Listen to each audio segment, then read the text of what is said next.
Du contenu pour nourrir votre quotidien. Des conseils et des solutions pratiques.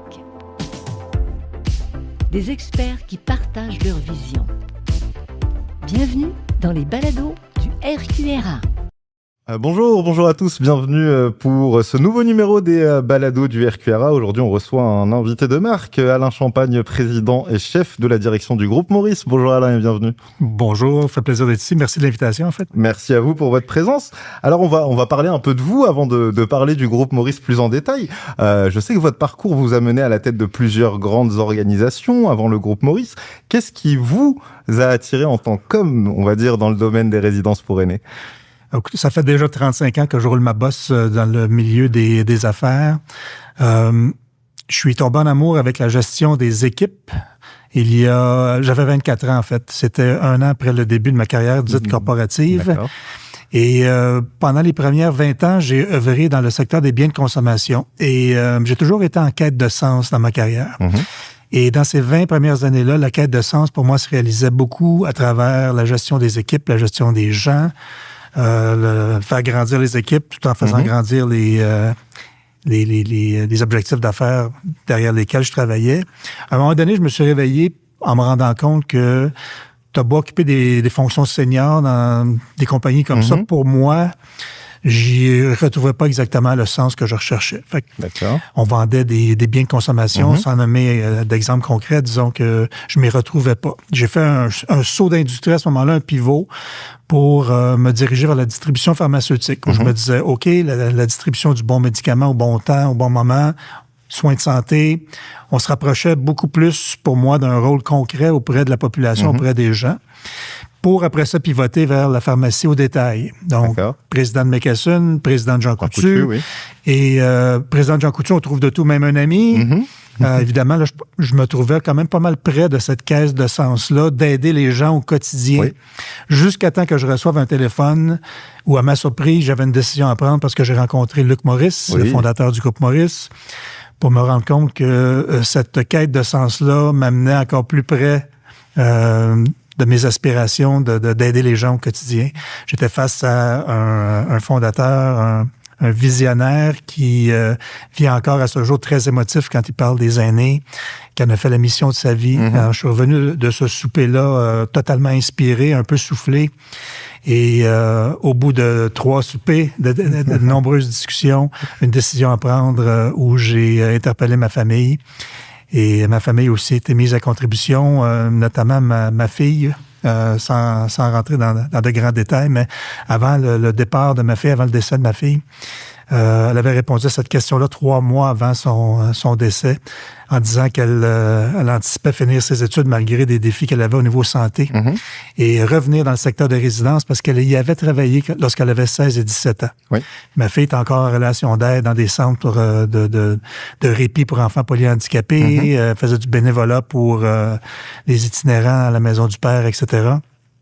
Avait l'aspiration de graduer et de revenir dans le secteur des résidences pour prendre soin des aînés. Alors, il m'a dit carrément, « Papa, tu te rends compte un jour, peut-être qu'on va travailler dans la même industrie, qui sait, peut-être travaillera-t-on ensemble. » Ça a été la grosse poussée qui a fait en sorte qu'à ma surprise, j'ai pivoté de mon rôle de président de Jean Coutu à prendre en charge les destinées du groupe Maurice.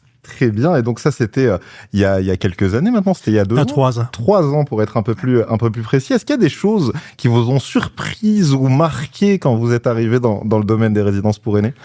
En fait, il y a 2 choses. J'ai dit à nos équipes quelques semaines après que je sois arrivé. Puis le contexte de mon arrivée est important pour moi parce que ma fille était décédée 1 mois avant. J'avais promis d'entrer une certaine date. On est entré à cette date-là. Évidemment, j'étais un petit peu poqué, on va dire. Et ça m'a permis, par contre, de constater le mot bienveillance est galvaudé à bien des égards en société aujourd'hui. Ça m'a permis de mesurer toute la bienveillance dans l'organisation à tous les niveaux, en commençant avec mon équipe qui m'a accueilli, qui m'a vraiment supporté, et toutes les équipes en résidence où j'allais me présenter au fur et à mesure que les semaines passaient.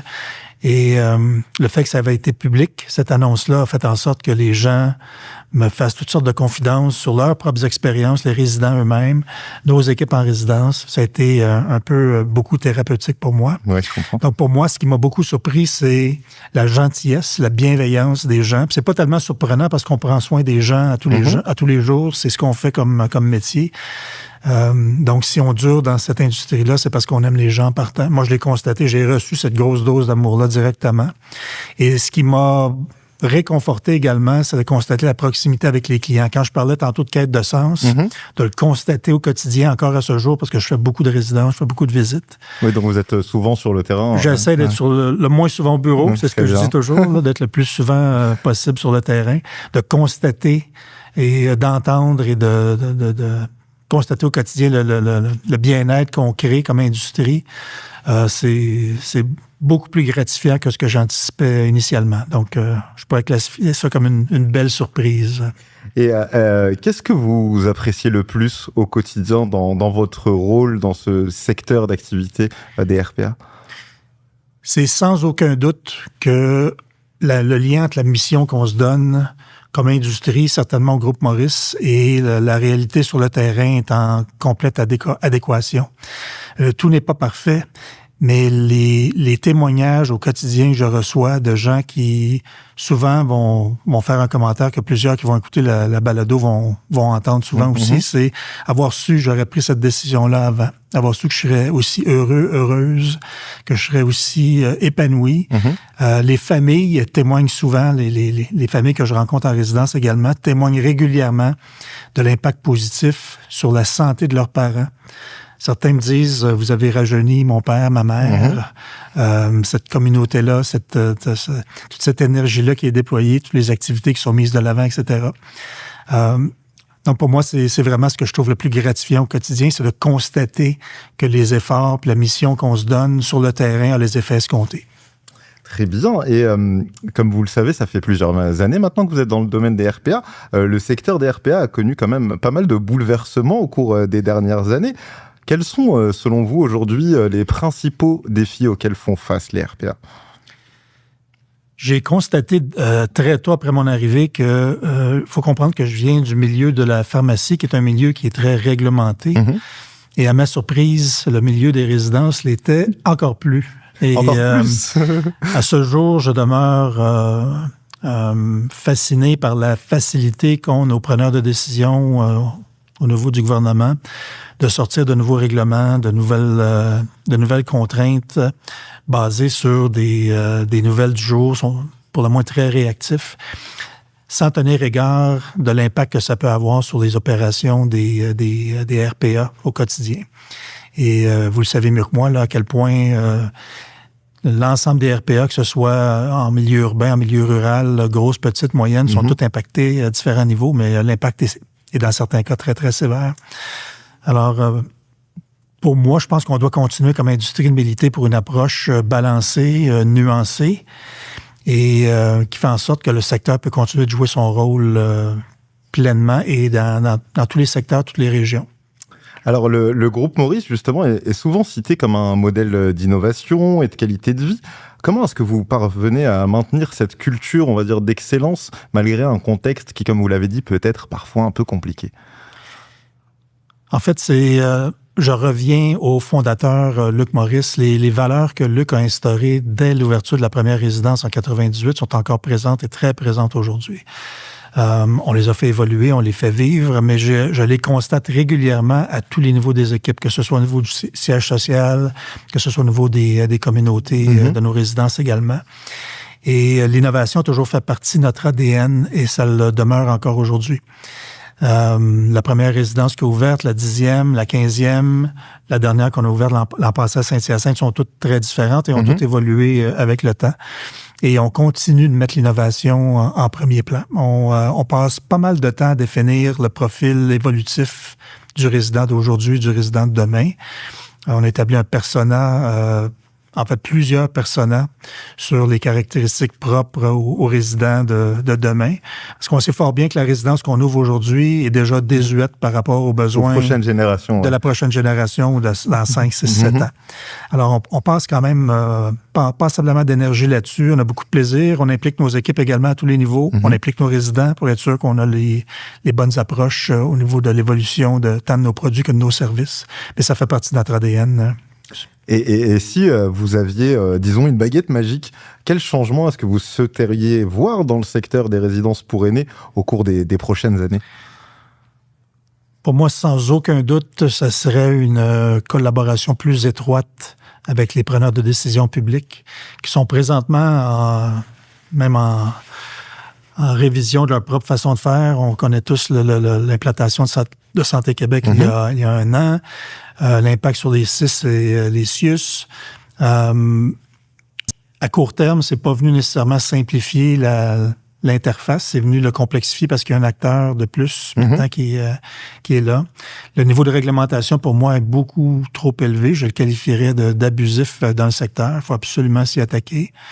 Le processus de certification est complexe, lourd et pesant. J'en pourrais donner amplement d'exemples comme ça, mais pour moi, une plus grande collaboration, une plus grande compréhension des preneurs de décision sur notre réalité. Si j'avais une baguette magique, que je changerais ça demain matin, mais disons que comme industrie, on a la responsabilité, le mandat de continuer l'influencer du bon côté, afin d'assurer également qu'on joue notre rôle pleinement et on a une crise du logement dans la société en général. On a une crise du logement qui s'étend maintenant à cette tranche de la société qui sont les aînés. Et si nous, on joue pas notre rôle pleinement, on n'est pas habilité à jouer notre rôle pleinement, je sais pas qui va le faire. Alors, toutes les barrières réglementaires, pour moi, font partie de ça. Simplifier l'investissement pour de nouvelles constructions, pour le développement également, d'enlever les contraintes, d'engager des partenariats plus actifs avec les preneurs de décision publiques. Certaines provinces sont plus actives présentement que le Québec. Alors, pour moi, comme industrie, on doit continuer de le faire main dans la main, tout le monde ensemble, avec une voix forte. Le RQRA joue très bien son rôle à cet égard-là par ailleurs, mais c'est probablement notre responsabilité première pour assurer qu'on joue notre rôle versus la crise qui est déjà là, qui a déjà commencé à sévir au niveau de la crise du logement. Qu'aimeriez-vous que les Québécois retiennent du rôle des résidences pour aînés dans la société? Ce que j'aimerais qu'elles retiennent, en fait, c'est ce que moi, j'ai découvert il y a 3 ans. J'avais mes propres billets sur les résidences privées pour aînés.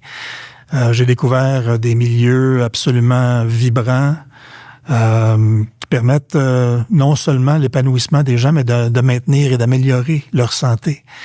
Et ça, c'est un impact pour moi qui est insoupçonné. Je crois que c'est un impact qui est insoupçonné pour la population en général. Je pense qu'on a intérêt à les faire visiter nos résidences. Je parle pas nécessairement physiquement, mais d'ouvrir nos portes virtuellement à la population du Québec pour qu'ils comprennent exactement c'est quoi un milieu de vie en RPA.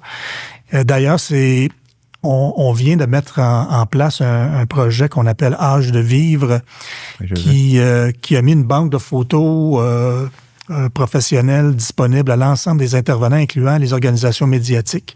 Au-delà de 350 photos, dont 75 sont libres de droit, pour pouvoir finalement projeter une image plus favorable, plus positive des aînés que ce qu'on voit régulièrement dans la sphère médiatique, qui fait beaucoup référence à la vulnérabilité et la fragilité des aînés, alors qu'il y a 81% des aînés qui se décrivent eux-mêmes comme étant en parfaite santé et tout à fait vibrants, comme je le constate régulièrement.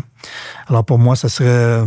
Si je pouvais avoir un message pour l'industrie, ce serait de continuer également de promouvoir cette image-là favorable auprès des instances, afin qu'on puisse continuer d'éduquer les Québécois qu'une RPA, c'est un chez-soi, qui est vibrant et qui contribue à la santé des gens qui y habitent.